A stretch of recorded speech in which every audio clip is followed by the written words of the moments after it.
I forget what it was. I did something, and Professor Matthews was going to kick me out of school. And I knew that that would not go over with Mr. Green Moss. So I begged and I pleaded with Fess, everybody called him Fess, not to kick me out of school. My name is Edgar James Moss, and I was born and reared in Benham. I now live in Newington, Connecticut. I am one of 13 children born to my parents, Mr. and Mrs. Green and Ina Moss, who were both born in Alabama, and I attended the East Behnam School under the principalship of Mr. Joseph Alexander Matthews and his wife, Mrs. Ruth Matthews. And at that time, grades 1 through 6 were on the first floor of the building. Grades 7 through 12 were on the second floor of the building. So every window in our school, I had to wash those windows inside and out to keep from being kicked out of school. Benham, Kentucky, the little town that International Harvester built.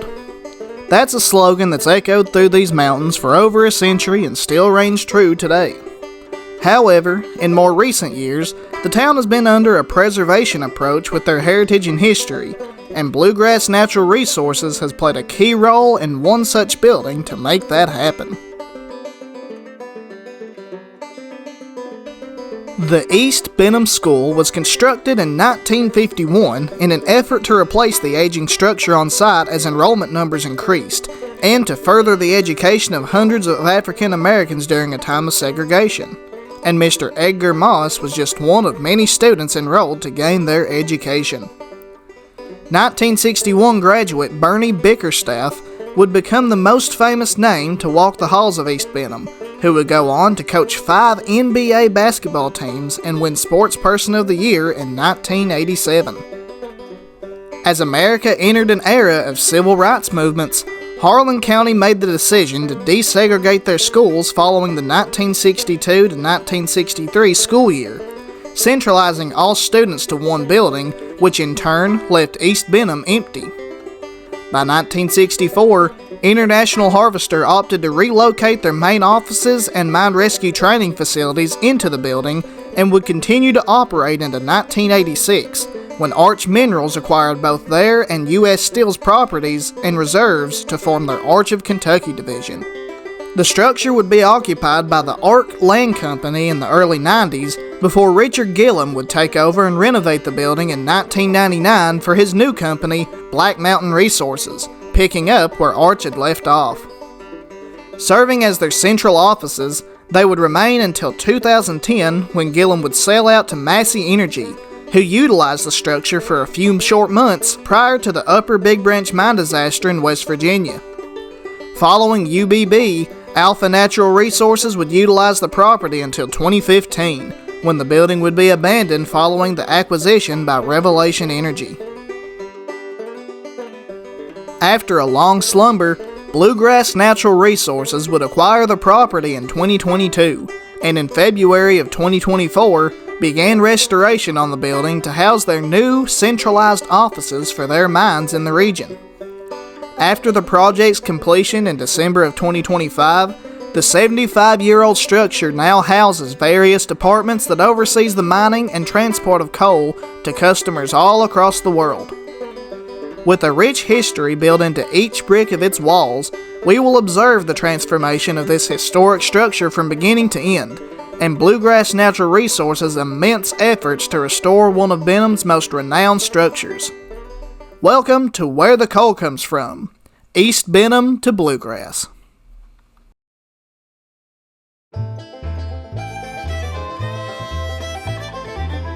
"2024 found East Behnam in severe disrepair. 9 years of abandonment had left the structure overgrown and in need of a major facelift. In February of 2024, Bluegrass began their renovations on the building to be their new offices.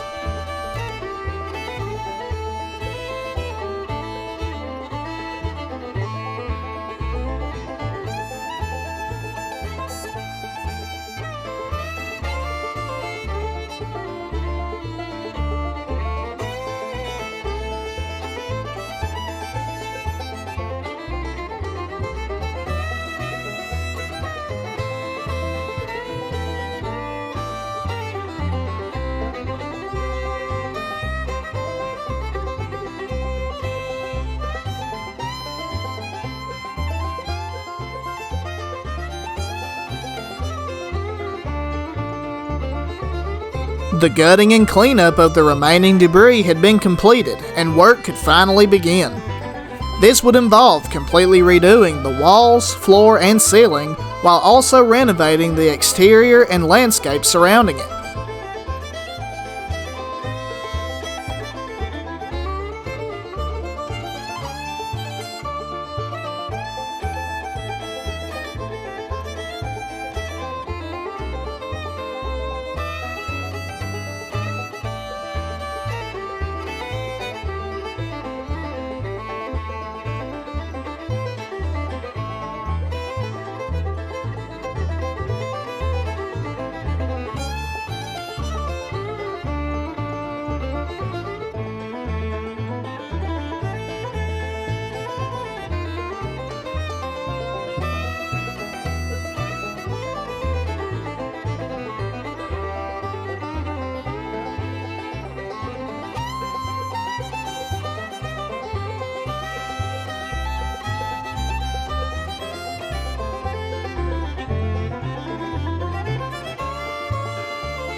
After a long and harrowing process, the bottom floor of the building was completed in April of 2025, and the crews moved on to renovate the top floor.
At long last, the top floor and landscaping was completed in December of 2025, bringing an end to the restoration process and launching a new era of East Behnam.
From a school to mine and land company offices, finding itself abandoned and then restored, East Behnam has once again become a prominent structure in this little eastern Kentucky mining town. I hope you enjoyed this journey with us, and here's to years of service as the history presses on.